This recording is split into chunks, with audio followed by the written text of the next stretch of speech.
welcome to the latest episode of the Slamburger and French Fries podcast. This is Boris. It's John A. What's going on, peoples? And this is Steven. No Steve on today? Steven. Could he not make it? We are... Well, I wanted to make sure it wasn't Nevin. Right. We've started this. We're missing Ryan for the night, so which is okay. I mean, you know, it happens. So no 2, 3, 4, just 2, 3. 2, 3. Yeah, 2, 3. Goddamn.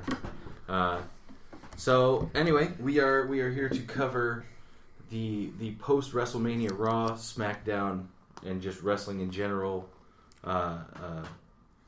goings on. Yeah, with the call ups and the announcements and the returns and who's it's. Yeah. And real quick, before we get into the WWE side of things, I figured we'd touch real quick on NXT and the other indies news happening currently. NXT, I was super excited to see a match that had Tino Sabatelli and I always forget Riddick Moss. Riddick Moss, that's what it was. Yeah. Not that he's a forgettable wrestler, just a difficult name to memorize in such a short amount of time. Well, the fact that you remember Tito's name, that one's to me would be a little bit harder. Well, he... or is it because it kind of rhymes, like it's got that nice flow to it? Well, I remember Tino because I believe he played... Tampa Bay. Yeah, he played Tampa Bay for a little while. Yeah, 4 or 5 years. So I'm familiar with him. Riddick Moss I'm still kind of getting to know. But they had a match with Heavy Machinery, which was pretty hot, and then the inclusion of War Raiders when they came out and kind of made their official TV debut. Yep. I was super excited about that.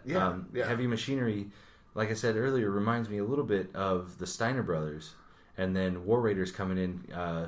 I'm really excited to see a possible like clash between the two teams, like big guys that can move on their feet well. I'm really excited to see that. Yeah, I mean it's kind of the window they missed before when Authors of Pain were kind of hot down there. Like Heavy Machinery was still just kind of on the up and comings. So two kind of monster teams that can throw hands and move and move real smoothly for their size. And now they kind of have it with War Machine. Yeah, no, I'm excited to see what War Machine. Jeez, we're War Machine with ROH. And before NXT, but now have been redubbed War Raiders, which I've got to let that grow before I can be comfortable with it. I'm still probably going to call them War Machine for a while. Yeah. But yeah, let it grow so you can get comfortable with it. Hey, you may want to rethink your wordage. Wieners. Dick jokes. Right. Hey, ooh, is that a cuss? Is that the first cuss? I ain't cussing. No, that's short for Richard. Oh, okay. Yeah. Sorry. Jeez. Be cool. Don't be You weird. getting excited because you thought I cussed? Yeah. Richard jokes.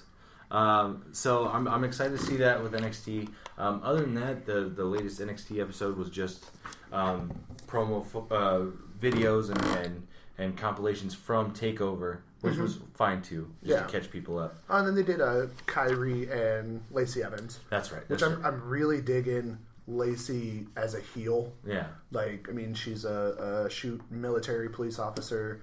I believe she was Marines. Like, she's a... Kyrie Sane was? No, Lacey Evans. Lacey, okay. Yeah. I didn't know that. Yeah. And, like, I like the look, like that kind of, that pin-up look with the hair, and it kind of reminds me of, like, when Beth and Natty were going in their pin-up strong thing. Yeah. So I like her, I like the look, and I kind of like her attitude, and she's the lady of NXT, so I just kind of, I'm digging on it. Well, it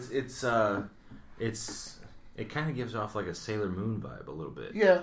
I got that from it. So yeah, that's the NXT side of things. I was excited to see ROH. Silas Young defeated Flip Gordon for the World TV Championship. He's the 4th guy to have that title twice now. Yeah.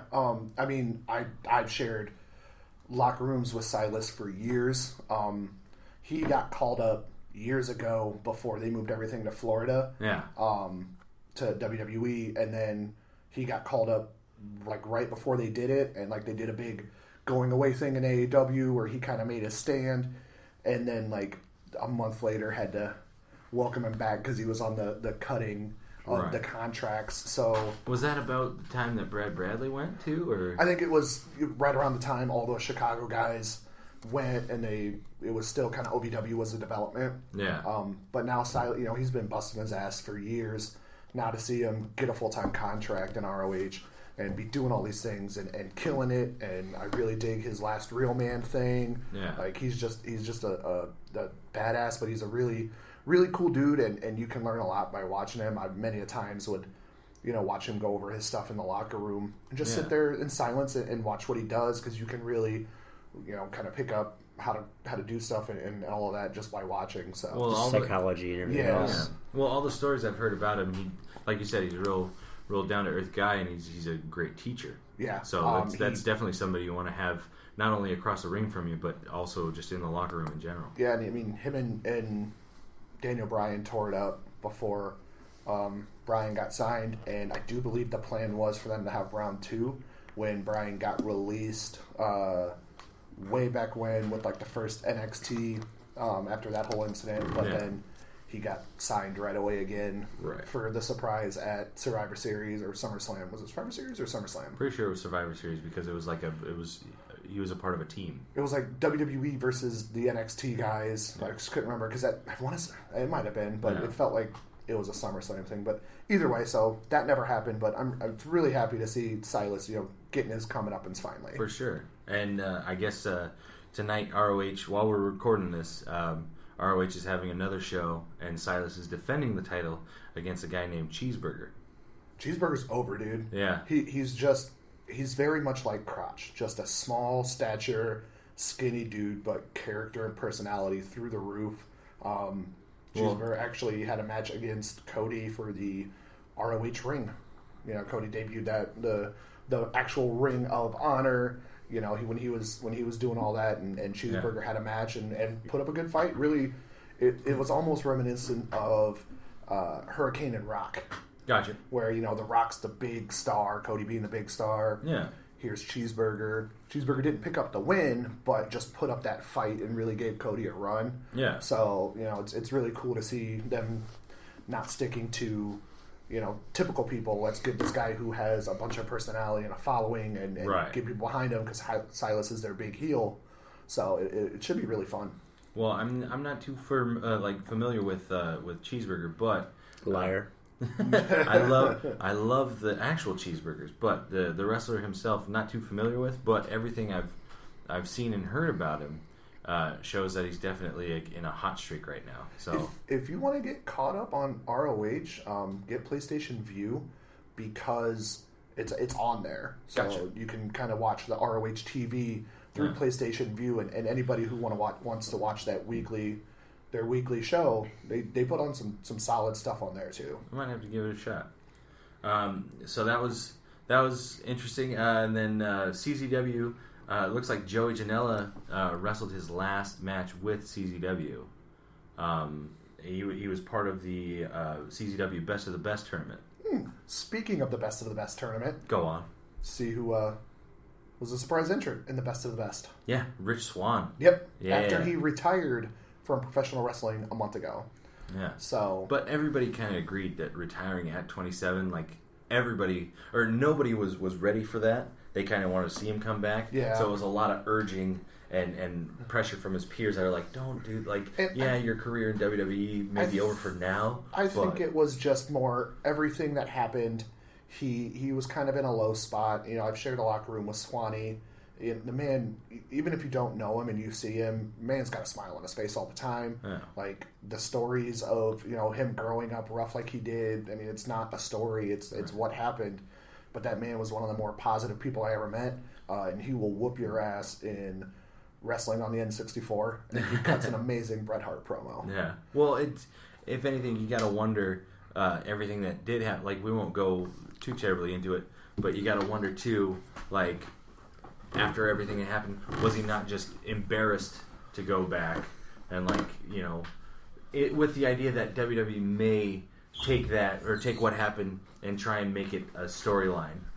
He may have tried to get away from that himself before it was anything more than it was. Yeah, I think he was just, circumstances happen and people do stuff, and I think he just wanted to take a step away, reevaluate his life. Yeah. And like you said, his peers talking to him and like, hey man, you got a lot of potential, you're young, and guys are making money on the indies, and Swanee's one of those ones that can. So right. Well, and if anything, you think after he talks to guys like Drew McIntyre, who also had some things that kind of came up, that somebody like Drew McIntyre might talk him into like, hey, dude, just what happens outside of the business happens outside of the business. You still have space. You still have room to breathe if you decide to come back. And you have time. Yeah, exactly. His age time. I mean, he has plenty of time still. And there's been other stuff that happened to guys that are still currently signed that they've even came out and said that this that happened is this person not in WWE's problem, not that person in WWE's problem. Right. But everything that happened, it was one of those ones they couldn't look past. Yeah. And they just had to part ways for now. Exactly. That's what I feel. And that's the key phrase is for now. If Swan ever wanted to come back to 205 or WWE, I feel like there's, like I said, room for him to breathe and room for him to make that a possibility. Yeah. And then what go on about your Janela? Oh yeah. So Joey Janela apparently via his Twitter said that he wrestled his last match for CZW. I'm not sure if that's a forever thing. I know that there are a lot of things happening between CZW and GCW. Yeah, there's a lot of button heads. So I think for right now, Joey may be just picking a side. Yeah, for lack of a better term, is picking the side of GCW for the time being. Yeah, until a better situation arises. Yeah, and like GCW gives him his spring break thing down at WrestleCon. Right. Like that's all that. So, there could be just better opportunities he feels there. So. Yeah. I'm hoping anyway. Yeah. And then last bit of the indie news, I'm going to go with Austin Aries. Austin Aries has acquired more belts since he's left WWE. Has started the hashtag The Belt Collector. Currently, he's sitting with the WSW title, the Defiant Championship, the IPW UK World Championship, the Impact World Championship, and now also the Impact Grand Championship. So he's just out there collecting and kind of showing everybody, along with Cody Rhodes, that there is still a career in wrestling outside of WWE. Yeah. I know the Young Bucks do the same thing. Kenny Omega is another name. But it's... I know there for a little while, after Austin left WWE, I was kind of like interested in seeing where he would go afterwards. I know that he had the world in front of him. Yeah. But it's just like, where would he land? And seeing that he's found kind of a top spot in TNA as well as a bunch of other companies for the time being, it makes me happy. It makes my heart happy. I've always loved me some Austin Aries. And I want to say it was Final Battle or one of their big shows for ROH while he's under contract with TNA.